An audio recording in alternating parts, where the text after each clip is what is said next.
What's up, guys? We got the Detroit Tigers 13-17 against the Oakland A's 12-18.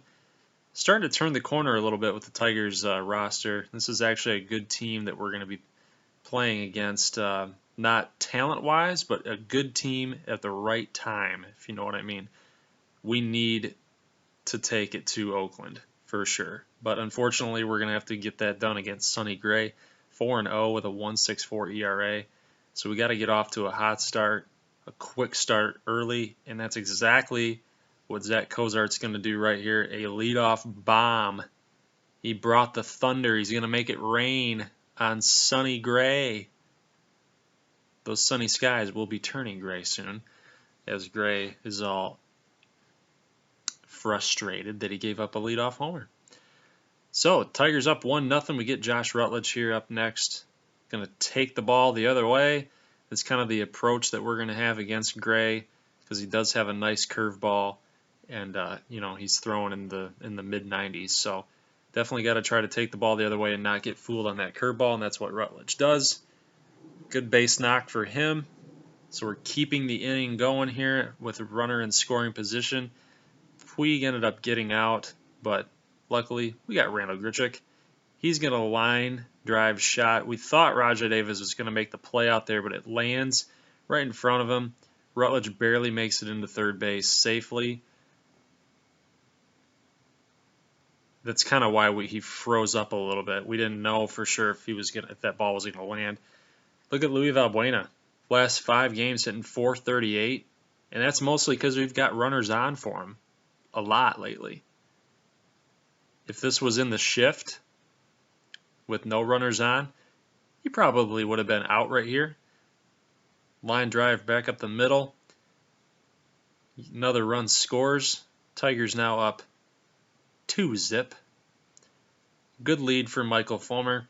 Check out his numbers there. 3.73, so not the best, but the whip is pretty good. It's just more about the runners that are on base. He's kind of struggling with those guys. Not really coming through in the clutch to limit the damage per the hits that he gives up. As you guys saw right there, that was a good start to the inning. Bregman catches that fly ball. Had a strikeout in that inning as well, so it's a good sign for Michael Fulmer to get the inning done quick and easy. Sonny Gray coming back strong, gets a strikeout on James McCann. He's got Michael Taylor down 1-2. And he goes down as well. So that curveball has been looking pretty nice early on for Sonny Gray. Head over to the next half inning. Michael Fulmer now is got a runner on, but Bregman takes his time over there at third, slings it back over to second to get the lead runner, which ended up going to be very important that we did get an out, because Adam Rosales comes up and hits a bomb. I tell you what, guys, this guy is probably one of my most frustrating players, and not only just the regular MLB, but in this game, he's pesky, man. He's just, for whatever reason, it's just really hard to get him out. I don't know if he's just really good against right-handers or what the deal is, but just a pesky little dude. After the home run that ends up tying the game, Alejandro De Aza, who surprisingly made the start here for Oakland, because he's not in the league anymore, ends up K'ing. Grichuk does the same, so Gray is now thrown 2 clean innings. Michael Fulmer looking to do the same thing. Bregman with the nice sliding stop, slings it back over to across the diamond to first, ends up getting the speedy Rajai Davis. That's a great play over there, because Davis is like 92 speed, 98 speed. It's a pretty legit play by Bregman.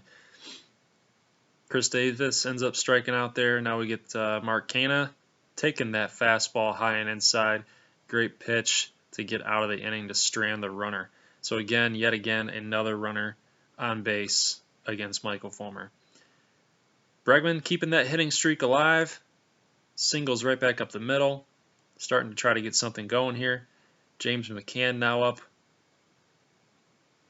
Bregman steals. Not something he does very often, but we want to get him going in that regard, because the bottom of the order just not seeming to pick up the slack here for this offense. Wild pitch Vogt makes a jumping throw. That you will never see that happen in real life. Bregman slides into third. We got a 2-1 count. We're geared up for a fastball here.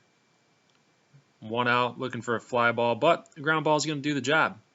Simeon takes his time to throw over to first base to get McCann, but the run does score. Kind of an interesting play there. I thought he would have tried to go home to protect the tie, but instead he went for the out. Adam Rosales up again, gets another base hit. This time we're going to only hold him to a single instead of a home run, but again, just made a good pitch, and there he is, being pesky. Next up, Alejandro Diaza going to take a changeup that was supposed to go outside, and it broke back in for a home run off the foul pole. So the same problem for Michael Fulmer is occurring here again. Runner on base, home run. Or runners on base, not making good pitches, not making clutch pitches to get guys out. So just a continuing trend for the season. We were hoping that the early innings were a good sign of that changing. But take a look at that pitch. You cannot throw a pitch right there and hope to have a lot of success, especially a changeup. Yasiel Puig says, we're going to try to get those runs back. We're down 1, 4-3. He's going to dig hard and get a stand-up double. Good start for the Tigers offense in this inning. They end up opting to go with the lefty against Luis Valbuena, and it ends up working somewhat.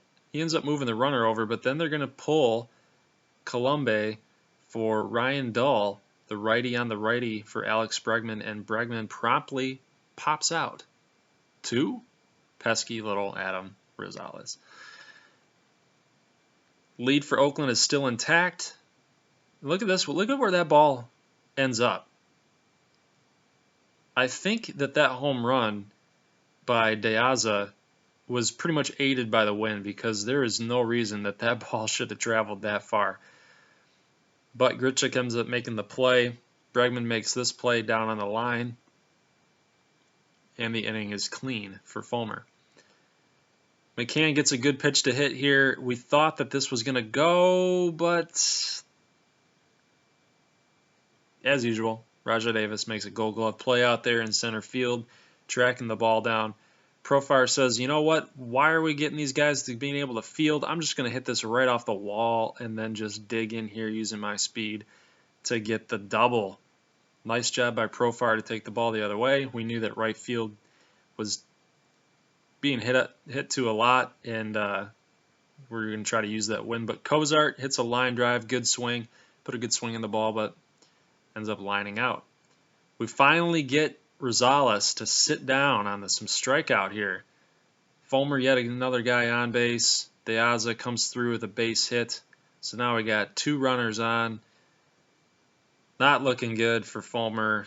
We're already kind of in dire straits here. We get a little mound visit because this is a big situation here. We're still down 1. We don't want this runner to score on second, but we got Rajai Davis up, so we're looking for a ground ball, but what does he do? He gets a bomb to right field, and Puig can't time the jump correctly, and the ball is just going to sneak out. A 3-run shot by Rajai Davis, and now the lead is extended to 7-3. Who knew that Rajai Davis had that kind of power, right? I mean, it's kind of like sneaky power. But 351 line drive home run. They're going to take it any way they can. Had to take Fulmer out. At that point, Alex Wilson's coming in to try to get some of these strikeouts. We probably should have pulled him earlier because of the pitch count and get Alex Wilson in there because his stuff is pretty electric. Tigers offense in the next inning cannot come through, and Wilson in the next inning gives up a home run. The lead is now 8-3 thanks to Mark Canha. So we got a lot of work to do. Luis Valbuena hits a line shot at the right field wall, and we thought that could have been a double, but he just hit it way too hard. Bregman ends up striking out. Still got a problem with Kane with Bregman.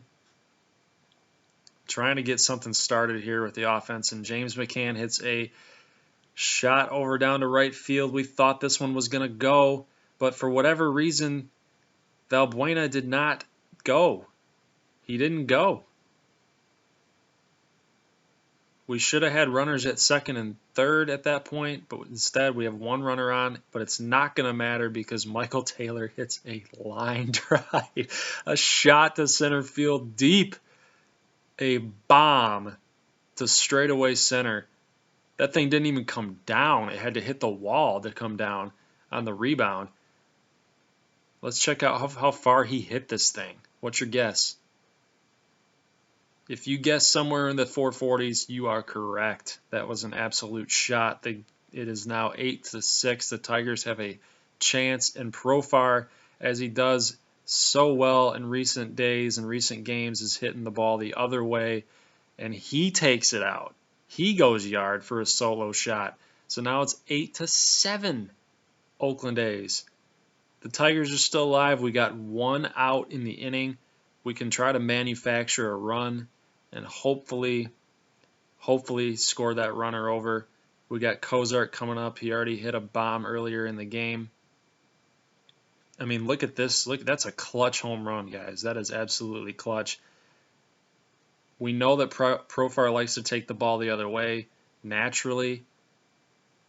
And with that wind blowing out, it was a good opportunity. Cozart ends up striking out. So now we got Josh Rutledge up an 0-2 count. Hits a line shot down to center field, but Rajai Davis makes the play in center field, and the game is over. So the Oakland A's take game number 2. Pretty good pitching by Sonny Gray. Not great, but he was just good enough because, well, Fulmer stunk it up. Guys, if you like this video, even though it was a loss, leave a like. Hopefully Tigers can pull through in the next coming game here against the A's, and we can take the series. If you like it, you love it, you want more of it, subscribe. And I will catch you guys in the next video. Peace.